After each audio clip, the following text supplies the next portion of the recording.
हरे कृष्ण, हर हर महादेव। आप सभी का दिन शुभ हो। आज सुनिए फाल्गुन मास महात्म्य के 10वें दिन की कथा।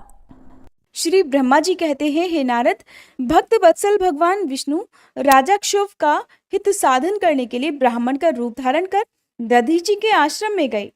वहां उन जगत गुरु श्री हरि ने शिवभक्त शिरोमणि ब्रह्म ऋषि दधीचि को प्रणाम करके शिव के कार्य की सिद्धि के लिए उद्यत हो उनसे ये बात कही। श्री विष्णु बोले, भगवान शिव की आराधना में तत्पर रहने वाले अविनाशी ब्रह्मऋषि दधीचि, मैं तुमसे एक वर मांगता हूँ, उसे तुम मुझे दे दो। शिव के कार्य की सिद्धि चाहने वाले देवाधिदेव श्री हरि के इस प्रकार याचना करने पर शैव शिरोमणि दधीचि ने शीघ्र ही भगवान विष्णु से इस प्रकार कहा, हे ब्राह्मण, आप क्या चाहते हैं, ये मुझे ज्ञात हो गया। आप शिव का कार्य सिद्ध करने के लिए साक्षात श्री हरि ही यहाँ पर ब्राह्मण का रूप धारण करके पधारे हैं, और इसमें कोई संदेह नहीं कि आप पूरे मायावी हैं। किंतु हे देवेश, हे जनार्दन, मुझे भगवान रुद्र की कृपा से भूत, भविष्य और वर्तमान तीनों कालों का ज्ञान सदा ही बना रहता है। हे सुव्रत, मैं आपको जानता हूँ, आप पापहारी श्री हरि और विष्णु हैं। ये ब्राह्मण का वेश छोड़िए। दुष्ट बुद्धि वाले राजा क्षोभ ने आपकी आराधना की है, इसीलिए आप यहाँ पधारे हैं। हे भगवान, हे हरे, आपकी भक्त वत्सलता को भी मैं जानता हूँ। ये छल छोड़िए, अपने रूप को ग्रहण कीजिए और भगवान शंकर के स्मरण में मन लगाइए। मैं भगवान शंकर की आराधना में लगा रहता हूँ। ऐसी दशा में भी यदि मुझसे किसी को भय हो तो आप उसे यत्नपूर्वक सत्य की शपथ के साथ कहिए। मेरा मन शिव जी के स्मरण में ही लगा रहता है, मैं कभी झूठ नहीं बोलता। इस संसार में किसी देवता या दैत्य से भी मुझे भय नहीं होता। तब श्री विष्णु बोले, उत्तम व्रत का पालन करने वाले हे दधीचि, तुम्हारा भय सर्वथा नष्ट ही है, क्योंकि तुम शिव जी की आराधना में तत्पर रहते हो, इसलिए सर्वज्ञ हो। परंतु मेरे कहने से तुम एक बार अपने प्रतिद्वंदी राजा क्षोभ से जाकर कह दो कि राजेंद्र, मैं तुमसे डरता हूँ। भगवान विष्णु का ये वचन सुनकर शैव शिरोमणि महामुनि दधीचि निर्भय ही रहे और हंसकर बोले। दधीचि ने कहा, मैं देवाधिदेव पिनाक पाणी भगवान शंभु के प्रसाद से कहीं, कभी, किसी से और किंचित मात्र भी नहीं डरता, सदा ही निर्भय रहता हूँ। इस पर श्री हरि ने मुनि को दबाने की चेष्टा की। देवताओं ने भी उनका साथ दिया, किंतु सबके सभी अस्त्र कुंठित हो गए। तदंतर भगवान विष्णु ने अगणित गणों की सृष्टि की, परंतु महर्षि ने उनको भी भस्म कर दिया। तब भगवान ने अपनी अनंत विष्णु मूर्ति प्रकट की। ये सब देखकर च्यवन कुमार ने वहां जगदीश्वर भगवान विष्णु से कहा, हे महाबाहो, माया को त्याग दीजिए। विचार करने से यह प्रतिभा समात्र प्रतीत होती है। हे माधव, मैंने सहस्त्रों दुर्विज्ञेय वस्तुओं को जान लिया है। आप मुझ में अपने सहित संपूर्ण जगत को देखिए। निरालस्य होकर मुझ में ब्रह्मा और रुद्र का भी दर्शन कीजिए। मैं आपको दिव्य दृष्टि प्रदान करता हूँ। ऐसा कहकर भगवान शिव के तेज से पूर्ण शरीर वाले च्यवन कुमार दधीचि ने अपनी देह में समस्त ब्रह्मांड का दर्शन कराया। तब भगवान विष्णु ने उन पर पुनः कोप करना चाहा, क्रोध करना चाहा। इतने में ही मेरे साथ राजा क्षोभ वहां आ पहुंचे। मैंने निश्चेष्ट खड़े हुए भगवान पद्मनाभ को तथा देवताओं को क्रोध करने से रोक लिया। मेरी बात सुनकर इन लोगों ने ब्राह्मण दधीचि को परास्त नहीं किया। श्री हरि उनके पास गए और उन्होंने मुनि को प्रणाम किया। तदंतर क्षोभ अत्यंत दीन हो उन मुनीश्वर दधीचि के निकट गए और उन्हें प्रणाम करके प्रार्थना करने लगे। क्षोभ बोले, हे मुनिश्रेष्ठ, शिव भक्त शिरोमणि, मुझ पर प्रसन्न होइए। हे परमेश्वर, आप दुर्जनों की दृष्टि से दूर रहने वाले हैं, मुझ पर कृपा कीजिए। ब्रह्मा जी कहते हैं, हे नारद, राजा क्षोभ की ये बात सुनकर तपस्या की निधि ब्राह्मण दधीचि ने उन पर अनुग्रह किया। तत्पश्चात श्री विष्णु आदि को देखकर वे मुनि क्रोध से व्याकुल हो गए और मन ही मन शिव जी का स्मरण करके विष्णु तथा देवताओं को शाप देने लगे। दधीचि ने कहा, देवराज इंद्र सहित देवताओं और मुनीश्वरों, तुम लोग रुद्र की क्रोधाग्नि से श्री विष्णु तथा अपने गणों सहित पराजित और ध्वस्त हो जाओ। देवताओं को इस तरह श्राप देकर क्षोभ की ओर देखकर देवताओं और राजा के पूजनी द्विश्रेष्ठ दधीचि ने कहा, हे राजेंद्र, ब्राह्मण ही बली और प्रभावशाली होते हैं, ऐसा स्पष्ट रूप से कहकर ब्राह्मण दधीची अपने आश्रम में प्रविष्ट हो गए। फिर दधीची को नमस्कार मात्र करके क्षुभ अपने घर को चले गए। इसके बाद भगवान विष्णु देवताओं के साथ जैसे आए थे उसी तरह से अपने वैकुंठ लोक को वापस लौट गए। इस प्रकार वह स्थान स्थानेश्वर नामक तीर्थ के रूप में प्रसिद्ध हो गया। स्थानेश्वर की यात्रा करके मनुष्य शिव जी का सायुज्य प्राप्त कर लेता है। हे तात, तुम्हें मैंने संक्षेप से क्षुभ और दधीची के विवाद की कथा सुनाई और भगवान शंकर को छोड़कर केवल ब्रह्मा जी और विष्णु जी को जो श्राप प्राप्त हुआ था उसका भी वर्णन किया। जो क्षुभ और दधीची के विवाद संबंधी इस प्रसंग का नित्य पाठ करता है वह अपमृत्यु को जीतकर देह त्याग के पश्चात ब्रह्मलोक को जाता है। जो इसका पाठ करके रणभूमि में प्रवेश करता है उसे कभी मृत्यु का भय नहीं होता तथा वह निश्चय ही विजयी होता है। देवर्षि नारद ने कहा, हे विधाता, हे महाप्राज्ञ, आप शिव तत्व का साक्षात्कार कराने वाले हैं। आपने ये बड़ी अद्भुत और रमणीय शिवलीला सुनाई है। हे तात, वीर वीरभद्र जब दक्ष के यज्ञ का विनाश करके कैलाश पर्वत पर चले गए तब क्या हुआ, ये भी हमें बताइए। तब श्री ब्रह्मा जी बोले, हे नारद, रुद्रदेव के सैनिकों ने जिनके अंग भंग कर दिए थे वे समस्त पराजित देवता और मुनि उस समय मेरे लोक में आए। वहां मुझ स्वयंभू को नमस्कार करके सबने बारंबार मेरा स्तवन किया, फिर अपने विशेष क्लेश को पूर्ण रूप से सुनाया। उसे सुनकर मैं पुत्र शोक से पीड़ित हो गया और अत्यंत व्यग्र हो व्यथित मन से बड़ी चिंता करने लगा। फिर मैंने भक्ति भाव से भगवान विष्णु का स्मरण किया। इससे मुझे समयोचित ज्ञान प्राप्त हो गया।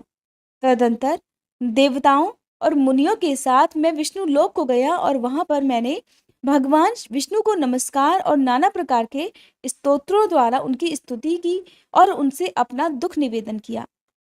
मैंने कहा, हे देव, जिस तरह भी यज्ञ पूर्ण हो, यजमान जीवित हो और समस्त देवता तथा मुनि सुखी हो जाए वैसा उपाय कीजिए। देव देव रमानाथ, देव सुखदायक हे विष्णु, हम देवता और मुनि निश्चय ही आपकी शरण में आए हैं।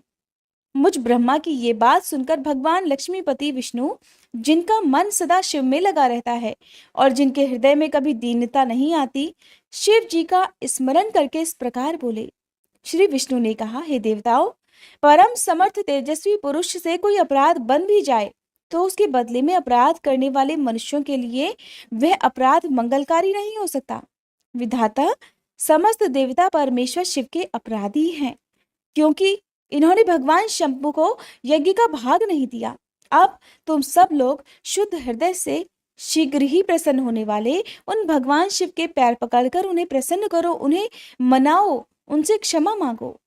जिन भगवान के कुपित होने पर यह सारा जगत नष्ट हो जाता है तथा जिनके शासन से लोकपालों सहित यज्ञ का जीवन शीघ्र ही समाप्त हो जाता है, वे भगवान महादेव इस समय अपनी प्राण वल्लभा सती से बिछुड़ गए हैं तथा अत्यंत दुरात्मा दक्ष ने अपने दुर्वचन रूपी बाणों से उनके हृदय को पहले से ही घायल कर दिया है। अतः तुम लोग शीघ्र ही जाकर उनसे अपने अपराधों के लिए क्षमा मांगो। विधे, उन्हें शांत करने का केवल यही सबसे बड़ा उपाय है और मैं समझता हूं कि ऐसा करने से भगवान शंकर को संतोष होगा। ये मैंने सच्ची बात कही है। ब्राह्मण, मैं भी तुम लोगों के साथ शिव जी के निवास स्थान पर चलूंगा और उनसे क्षमा मांगूंगा। देवता आदि सहित मुझ ब्रह्मा को इस प्रकार आदेश देकर श्री हरि ने देवगणों के साथ कैलाश पर्वत पर जाने का विचार किया। तदंतर देवता, मुनि और प्रजापति आदि जिनके स्वरूप ही हैं, वे श्री हरि उन सबको साथ लेकर अपने वैकुंठ धाम से भगवान शिव के शुभ निवास गिरिश्रेष्ठ कैलाश को गए। कैलाश भगवान शिव को सदा ही अत्यंत प्रिय है। मनुष्यों से भिन्न किन्नर, अप्सराएं और योग सिद्ध महात्मा पुरुष उसका भलीभांति सेवन करते हैं तथा वह पर्वत बहुत ही ऊंचा है। उसके निकट रुद्रदेव के मित्र कुबेर की अलका नामक महादिव्य और रमणीय पुरी है, जिसे सब देवताओं ने बड़े आश्चर्य के साथ देखा। उस पुरी के पास ही सौगंधिक वन भी देवताओं की दृष्टि में आया, जो सब प्रकार के वृक्षों से हरा भरा और दिव्य था। उसके भीतर सर्वत्र सुगंध फैलाने वाले सौगंधिक नामक कमल खिले हुए थे। उसके बाहरी भाग में नंदा और अलकनंदा, ये दो अत्यंत पावन दिव्य सरिताएं बहती हैं, जो दर्शन मात्र से प्राणियों के पाप हर लेती हैं। यक्षराज कुबेर की अलकापुरी और सौगंधिक वन को पीछे छोड़कर आगे बढ़ते हुए देवताओं ने थोड़ी ही दूर पर शंकर जी के वट वृक्ष को देखा। उसने चारों ओर अपनी अविचल छाया फैला रखी थी। वह वृक्ष 100 योजन ऊंचा था और उसकी शाखाएं 75 योजन तक फैली हुई थी। उस पर कोई घोंसला नहीं था और ग्रीष्म का ताप तो सदा उससे दूर ही रहता था। बड़े पुण्यात्मा पुरुषों को ही उसका दर्शन हो सकता है। वह परम रमणीय और अत्यंत पावन है। वह दिव्य वृक्ष भगवान शंभु का योग स्थल है, योगियों के द्वारा सेव्य और परम उत्तम है। मुमुक्षुओं के आश्रयभूत उस महायोगमय वट वृक्ष के नीचे विष्णु आदि सब देवताओं ने भगवान शंकर को विराजमान देखा। मेरे पुत्र महासिद्ध सनकादि, जो सदा शिव भक्ति में तत्पर रहने वाले और शांत हैं, बड़ी प्रसन्नता के साथ उनकी सेवा में बैठे हुए थे। भगवान शिव का श्री विग्रह परम शांत दिखाई देता था। उनके सखा कुबेर, जो गुह्यकों और राक्षसों के स्वामी हैं, अपने सेवक गणों तथा कुटुंबी जनों के साथ विशेष रूप से उनकी सेवा किया करते हैं। वे परमेश्वर शिव उस समय तपस्वी जनों को परम प्रिय लगने वाला सुंदर रूप धारण करके बैठे थे। भस्म आदि से उनके अंगों की बड़ी शोभा हो रही थी। भगवान शिव अपने वत्सल स्वभाव के कारण सारे संसार के सुहृद हैं। हे नारद, उस दिन वे एक कुशासन पर बैठे थे और सब संतों के सुनते हुए तुम्हारे प्रश्न करने पर तुम्हें उत्तम ज्ञान का उपदेश दे रहे थे। वे बायां चरण अपनी दाईं जांघ पर और बायां हाथ बाएं घुटने पर रखे, कलाइयों में रुद्राक्ष की माला डाले सुंदर तर्क मुद्रा से विराजमान थे। इस रूप में भगवान शिव का दर्शन करके उस समय विष्णु आदि सभी देवताओं ने दोनों हाथ जोड़कर मस्तक झुकाकर तुरंत उनके चरणों में प्रणाम किया। मेरे साथ भगवान विष्णु को आया देख सत्पुरुषों के आश्रयदाता भगवान रुद्र उठकर खड़े हुए और उन्होंने सिर झुकाकर उन्हें प्रणाम भी किया। फिर विष्णु आदि सब देवताओं ने जब भगवान शिव को प्रणाम कर लिया, तब उन्होंने मुझे नमस्कार किया। ठीक उसी तरह जैसे लोगों को उत्तम गति प्रदान करने वाले भगवान विष्णु प्रजापति कश्यप को प्रणाम करते हैं, तत्पश्चात देवताओं, सिद्धों, गणाधीशों और महर्षियों से नमस्कृत तथा स्वयं भी अर्थात श्री विष्णु को और मुझको नमस्कार करने वाले भगवान शिव से श्री हरि ने आदर पूर्वक वार्तालाप आरंभ कर दिया। देवताओं ने भगवान शिव जी की अत्यंत विनय के साथ स्तुति करके अंत में कहा, आप पर उत्कृष्ट परमेश्वर परात्पर तथा परात्पर हैं। आप सर्वव्यापी विश्वमूर्ति महेश्वर को नमस्कार है। आप विष्णु कलत्र, विष्णु क्षेत्र, भानु, भैरव, शरणागत, वत्सल, त्रयंबक तथा विहरणशील हैं। आप मृत्युंजय हैं। शोक भी आपका ही रूप है। आप त्रिगुण और गुणात्मा हैं। चंद्रमा, सूर्य और अग्नि आपके नेत्र हैं। आप सभी के कारण तथा धर्म मर्यादा स्वरूप हैं। आपको नमस्कार है। आपने अपने ही तेज से संपूर्ण जगत को व्याप्त कर रखा है। आप निर्विकार प्रकाश पूर्ण चिदानंद स्वरूप और ब्रह्म परमात्मा है। हे महेश्वर, हे ब्रह्मा, विष्णु, इंद्र और चंद्र आदि समस्त देवता तथा मुनि आपसे ही उत्पन्न हुए हैं। क्योंकि आप अपने शरीर को 8 भागों में विभक्त करके समस्त संसार का पोषण करते हैं, इसलिए अष्टमूर्ति भी कहलाते हैं। आप ही सबके आदिकारक करुणामय ईश्वर हैं। आपके भय से ये वायु चलती है, आपके भय से अग्नि जलाने का काम करती है, आपके भय से सूर्य तपता है और आपके ही भय से मृत्यु सब ओर दौड़ती फिरती है। हे दया सिंधु, हे महेशान परमेश्वर, प्रसन्न होइए, हम नष्ट और अचेत हो रहे हैं, अतः सदा ही हमारी रक्षा कीजिए, रक्षा कीजिए। हे नाथ, हे करुणानिधि शंभो, आपने अब तक नाना प्रकार की आपत्तियों से जिस तरह हमें सदा सुरक्षित रखा है, उसी तरह आज भी आप हमारी रक्षा कीजिए। हे नाथ, हे दुर्गेश, आप शीघ्र कृपा करके इस अपूर्ण यज्ञ का और प्रजापति दक्ष का भी उद्धार कीजिए। भग को अपनी आंखें मिल जाएं, यजमान दक्ष जीवित हो जाएं, पूषा के दांत जम जाएं और भृगु की दाढ़ी मूछ पहले जैसी हो जाएं। हे शंकर, आयुधों और पत्थरों की वर्षा से जिनके अंग भंग हो गए हैं, उन देवता आदि पर आप सर्वथा अनुग्रह करें, जिससे उन्हें पूर्णतः आरोग्य लाभ हो जाए। हे नाथ, यज्ञ कर्म पूर्ण होने पर जो कुछ भी शेष रहे वो सब आपका पूरा पूरा भाग हो, उसमें और कोई हस्तक्षेप न कर सके। हे रुद्रदेव, आपके भाग्य से ही ये यज्ञ पूर्ण हो अथवा न हो। ऐसा कहकर मुझ ब्रह्मा के साथ सभी देवतागण अपराध क्षमा कराने के लिए उद्यत होकर हाथ जोड़कर भूमि पर दंड के समान पड़ गए। ब्रह्मा जी कहते हैं, हे नारद, मुझ ब्रह्मा, लोकपाल, प्रजापति तथा मुनियों सहित श्रीपति विष्णु के अनुनय विनय करने पर परमेश्वर शिव प्रसन्न हो गए। देवताओं को आश्वासन देकर हंसकर उन पर परम अनुग्रह करते हुए करुणा निधान परमेश्वर शिव ने कहा। श्री महादेव जी बोले, सूर्यश्रेष्ठ ब्रह्मा और विष्णुदेव, आप दोनों सावधान होकर मेरी बात सुने। मैं सच्ची बात कहता हूँ। हे तात, आप दोनों की सभी बातों को मैंने सदा माना है। दक्ष के यज्ञ का ये विध्वंस मैंने नहीं किया। दक्ष तो स्वयं ही दूसरों से द्वेष करते हैं।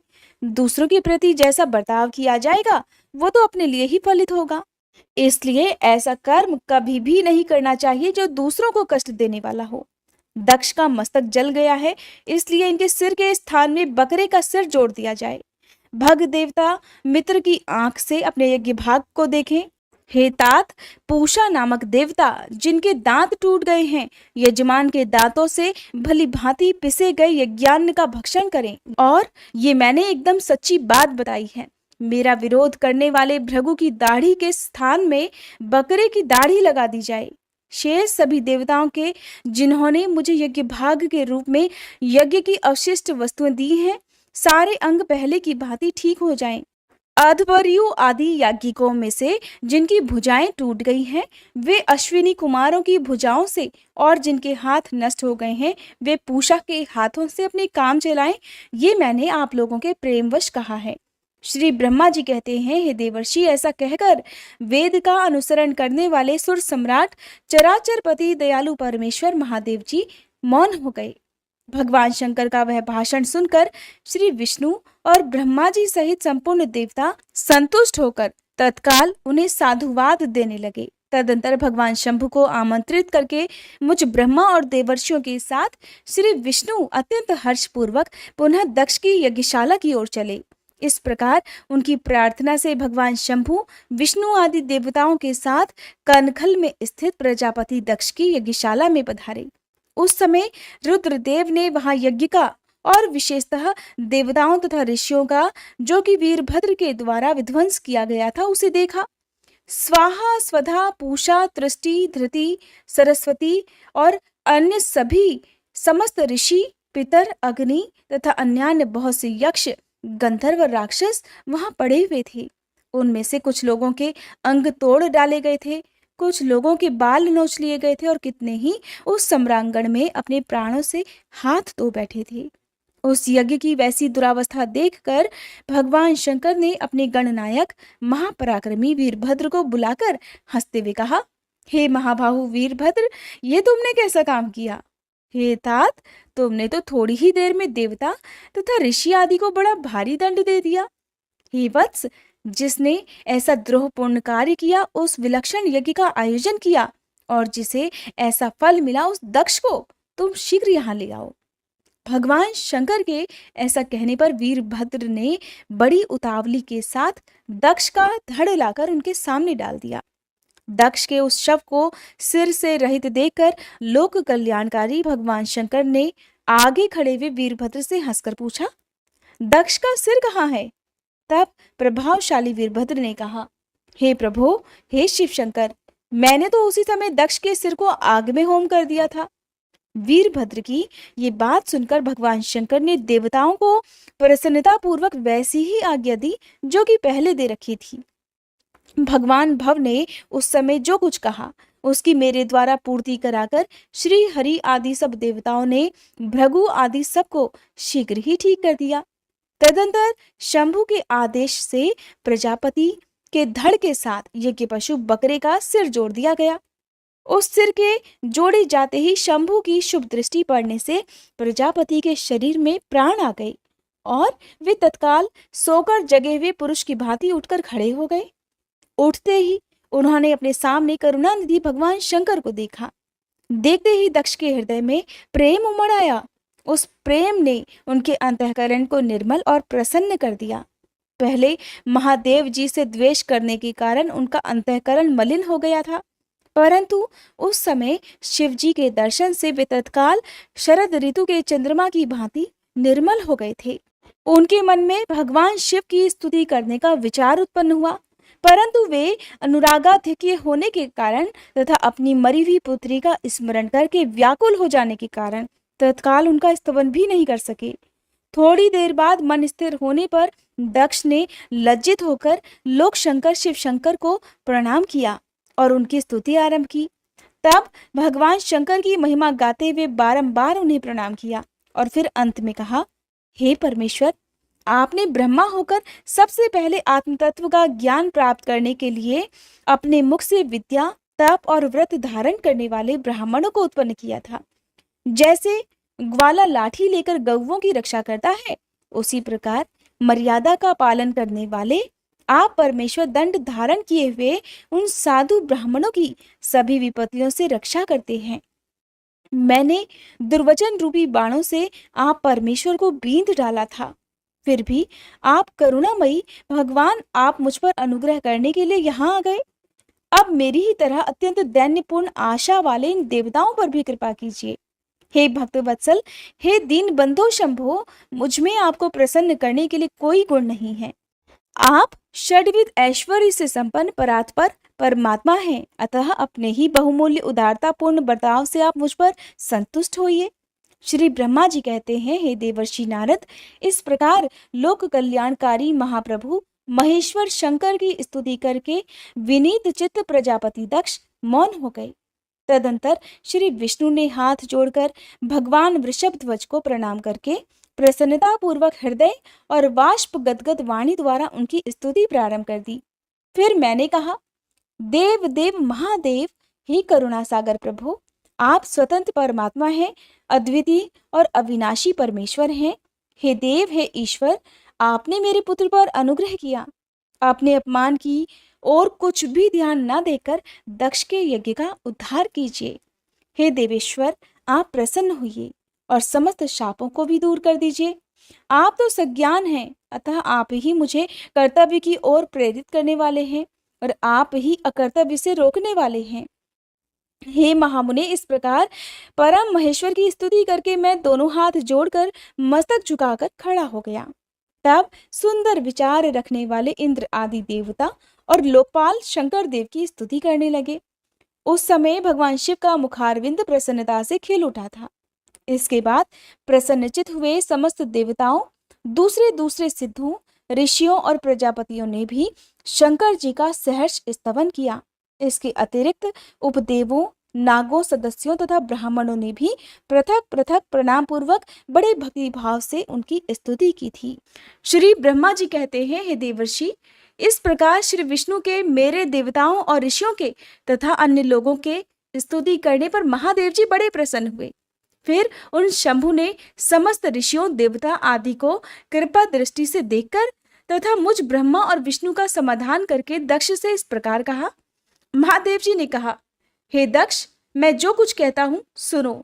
मैं तुम पर प्रसन्न हूँ। यद्यपि मैं सभी का ईश्वर और स्वतंत्र हूँ, तब भी मैं सदा ही अपने भक्तों के अधीन रहता हूँ। 4 प्रकार के पुण्यात्मा पुरुष मेरा भजन करते हैं। हे दक्ष प्रजापते, उन चारों भक्तों में पूर्व की अपेक्षा उत्तरोत्तर श्रेष्ठ हैं। उनमें पहला आर्त, दूसरा जिज्ञासु, तीसरा अर्थार्थी और चौथा ज्ञानी होते हैं। पहले के 3 तो सामान्य श्रेणी के भक्त हैं, किंतु चौथे का अपना विशेष महत्व है और इन सभी में चौथा ज्ञानी ही मुझे अधिक प्रिय है। वह मेरा रूप माना गया है, उससे बढ़कर दूसरा कोई मुझे प्रिय नहीं है और ये मैं सत्य सत्य कहता हूँ। मैं आत्मज्ञ हूँ। वेद वेदांत के पारगामी विद्वान ज्ञान के द्वारा मुझे जान सकते हैं। जिनकी बुद्धि मंद है वे ही ज्ञान के बिना मुझे पाने का प्रयास करते हैं। कर्म के अधीन हुए मूढ़ मानव मुझे वेद, यज्ञ, ज्ञान, दान और तपस्या द्वारा भी कभी नहीं पा सकते। अतः हे दक्ष, आज से तुम बुद्धि के द्वारा मुझ परमेश्वर को जानकर ज्ञान का आश्रय लेकर समाहित चित्त होकर कर्म करो। हे प्रजापते, तुम उत्तम बुद्धि के द्वारा मेरी दूसरी बात भी सुनो। मैं अपने सगुण स्वरूप के विषय में भी इस गोपनीय रहस्य को धर्म की दृष्टि से तुम्हारे सामने प्रकट करता हूँ। जगत का परम कारण रूप मैं ही ब्रह्मा और विष्णु हूँ। मैं ही सबका आत्मा ईश्वर और साक्षी हूँ, स्वयं प्रकाश तथा निर्विशेष हूँ। हे मुने, अपनी त्रिगुणात्मिका माया को स्वीकार करके मैं ही जगत की सृष्टि, पालन और संहार करता हुआ उन क्रियाओं के अनुरूप ब्रह्मा, विष्णु और रुद्र नाम धारण करता हूँ। उस भेद रहित केवल विशुद्ध मुझ पर ब्रह्म परमात्मा में ही अज्ञानी पुरुष ब्रह्मा, ईश्वर तथा अन्य समस्त जीवों को भिन्न भिन्न रूप से देखता है। जैसे मनुष्य अपने सिर और हाथ आदि अंगों में ये मुझसे भिन्न है, ऐसी परकीय बुद्धि कभी नहीं करता, उसी प्रकार मेरा भक्त प्राणी मात्र में मुझ में भिन्नता नहीं देखता।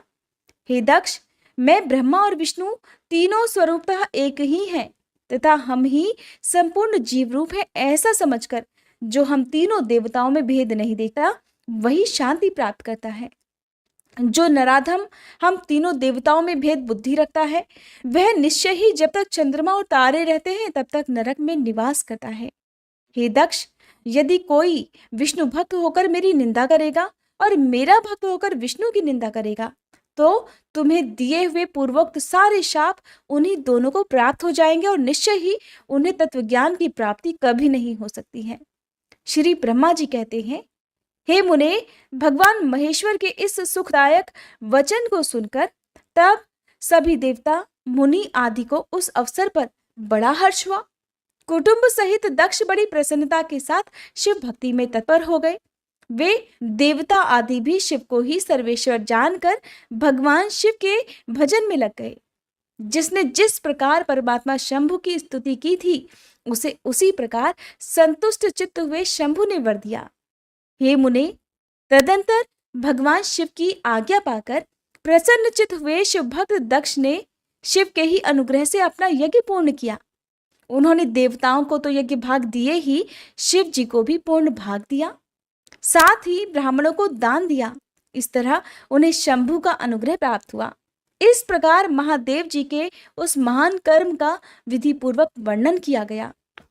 प्रजापति ने ऋत्विजों के सहयोग से उस यज्ञ कर्म को विधिवत समाप्त किया और हे मुनीश्वर, इस प्रकार पर ब्रह्म स्वरूप शंकर जी के प्रसाद से वह दक्ष का यज्ञ पूर्ण हो गया। तदंतर सभी देवता और ऋषि संतुष्ट होकर भगवान शिव के यश का वर्णन करते हुए अपने अपने स्थानों को चले गए। दूसरे लोग भी उस समय वहां से सुखपूर्वक विदा हो गए। मैं और श्री विष्णु भी अत्यंत प्रसन्न होकर भगवान शिव के सर्व मंगलदायक सुयश का निरंतर गान करते हुए अपने अपने स्थान को सानंद चले गए। सत्पुरुषों के आश्रयभूत महादेव जी भी दक्ष से सम्मानित होकर प्रीति और प्रसन्नता के साथ गणों सहित अपने निवास स्थान कैलाश पर्वत को चले गए। अपने पर्वत पर आकर शंभु जी ने अपनी प्रिया सती का स्मरण किया और प्रधान प्रधान गणों से उनकी कथा कही। इस प्रकार दक्ष कन्या सती यज्ञ में अपने शरीर को त्याग कर फिर हिमालय की पत्नी मैना के गर्भ से उत्पन्न हुई। ये बात प्रसिद्ध है। फिर वहां तपस्या करके गौरी शिवा ने भगवान शिव का पति रूप में वरण किया और वे उनके वामांग में स्थान पाकर अद्भुत लीलाएं करने लगी। हे नारद, इस तरह मैंने तुमसे सती के परम अद्भुत दिव्य चरित्र का वर्णन किया है, जो भोग और मोक्ष को देने वाला तथा संपूर्ण कामनाओं को पूर्ण करने वाला है। ये उपाख्यान पाप को दूर करने वाला, पवित्र और परम पावन है। स्वर्ग तथा यश, आयु को देने वाला तथा पौत्र पुत्र रूपी फल प्रदान करने वाला है।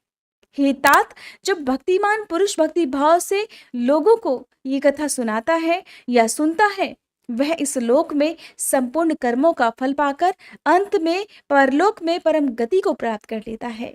देवर्षि नारद ने पूछा, हे ब्राह्मण, पिता के यज्ञ में अपने शरीर का परित्याग करके दक्ष कन्या जगदम्बा सती देवी किस प्रकार गिरिराज हिमालय की पुत्री हुई?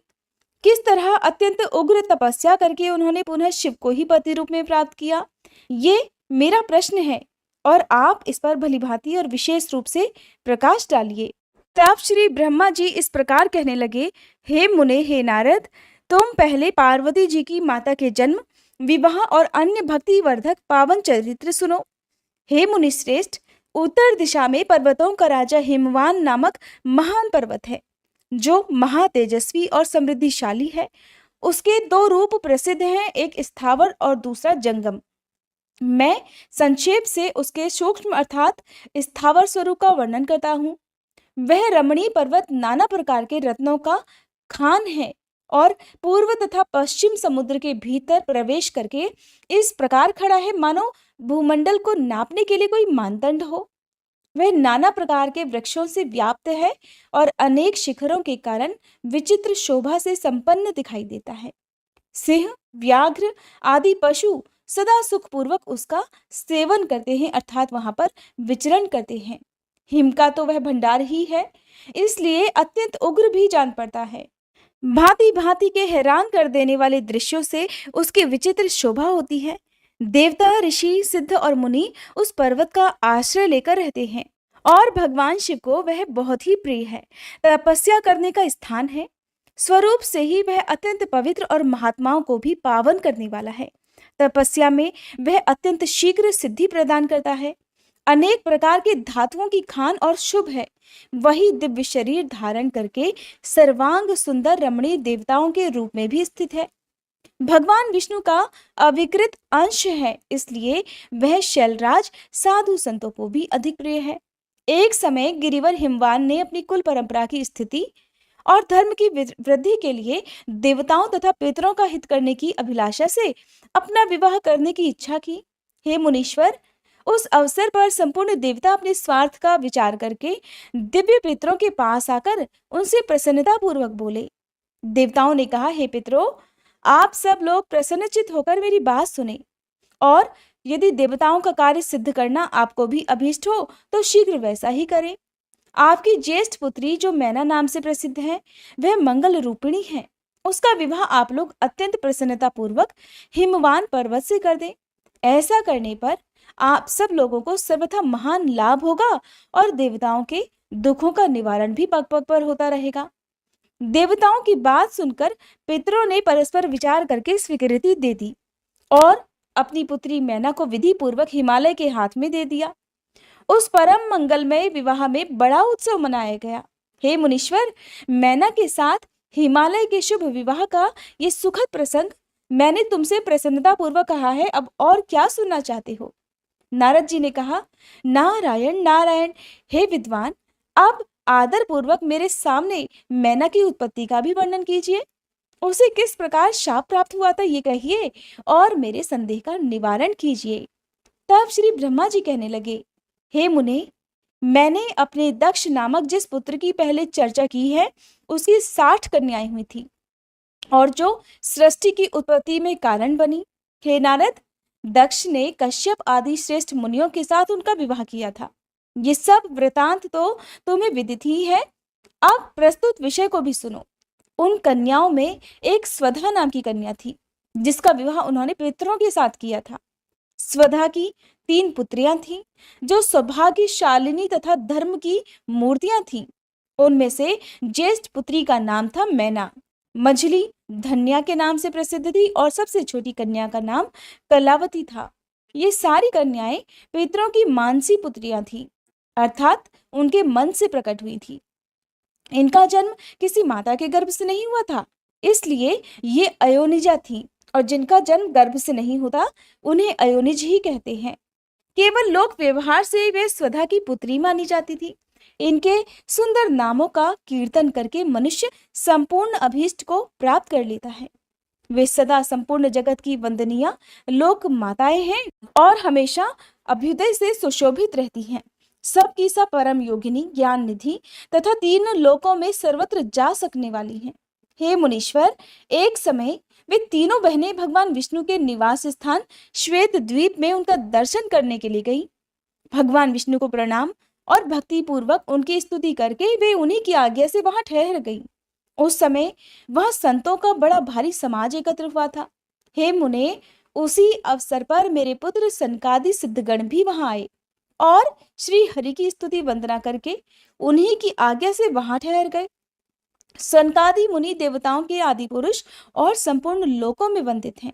वे जब वहां आकर खड़े हुए उस समय श्वेत द्वीप के सब लोग उन्हें प्रणाम करते हुए उठकर खड़े हो गए, परंतु ये तीनों बहनें उन्हें देखकर भी वहां नहीं उठी। इससे सनत कुमार ने उनको मर्यादा रक्षार्थ अर्थात उन्हें स्वर्ग से दूर होकर नर स्त्री बनने का श्राप दे डाला। फिर उनकी प्रार्थना करने पर, अनुनय विनय करने पर वे प्रसन्न हो गए और कहने लगे, पितरों की हे तीनों कन्याओं, तुम प्रसन्नचित होकर मेरी बात सुनो। ये तुम्हारे शोक का नाश करने वाली और सदा ही तुम्हें सुख देने वाली हैं। तुम में से जो ज्येष्ठ है अर्थात बड़ी है, वो भगवान विष्णु की अंशभूत हिमालय गिरी की पत्नी हो जाए। उससे जो कन्या होगी वह पार्वती के नाम से विख्यात होगी। पितरों की दूसरी प्रिय कन्या योगिनी धन्या राजा जनक की पत्नी होगी। उसकी कन्या के रूप में महालक्ष्मी अवतीर्ण होंगी, जिनका नाम सीता होगा। इसी प्रकार पितरों की सबसे छोटी पुत्री कलावती द्वापर युग के अंतिम भाग में वृषभानु वैश्य की पत्नी होगी और उसकी प्रिय पुत्री राधा के नाम से विख्यात होगी। योगिनी मेनका अर्थात मैना पार्वती जी के वरदान से अपने पति के साथ उसी शरीर से कैलाश नामक परम पद को प्राप्त हो जाएगी। धन्या तथा उनके पति जनक कुल में उत्पन्न हुए जीवन मुक्त महायोगी राजा शीरध्वज लक्ष्मी स्वरूपा सीता के प्रभाव से वैकुंठ धाम में जाएंगे। वृषभानु के साथ वैवाहिक मंगल कृत्य संपन्न होने के कारण जीवन मुक्त योगिनी कलावती भी अपनी कन्या राधा के साथ गोलोक धाम में जाएगी, इसमें कोई संशय नहीं। विपत्ति में पड़े बिना कहाँ किनकी महिमा प्रकट होती है। उत्तम कर्म करने वाले पुण्यात्मा पुरुषों का संकट जब टल जाता है तभी उन्हें दुर्लभ सुख की प्राप्ति होती है। और अब तुम लोग प्रसन्नता पूर्वक मेरी दूसरी बात भी सुनो। जो सदा सुख देने वाली है, मैना की पुत्री जगदम्बा पार्वती देवी अत्यंत दुस्सह तप करके भगवान शिव की प्रिय पत्नी बनेगी। धन्या की पुत्री सीता भगवान श्री राम जी की पत्नी होंगी और लोकाचार का आश्रय लेकर श्री राम के साथ विहार किया करेंगी। साक्षात गोलोक धाम में निवास करने वाली राधा रानी ही कलावती की पुत्री होंगी। वे गुप्त स्नेह में बंधकर श्री कृष्ण की प्रियतमा बनेंगी। ब्रह्मा जी कहते हैं, हे नारद, इस प्रकार शाप के ब्याज से दुर्लभ वरदान देकर सबके द्वारा प्रशंसित भगवान सनत कुमार मुनि भाइयों सहित वहीं अंतर ध्यान हो गए। हे तात, पितरों की मानसी पुत्री वे तीनों बहनें इस प्रकार शाप मुक्त होकर सुख पाकर तुरंत अपने घर को चली गई। जय भोलेनाथ। आज की कथा में बस इतना ही। इसके आगे जो कुछ भी हुआ उसका वृतांत आप सभी अगले अध्याय में जरूर सुनिएगा।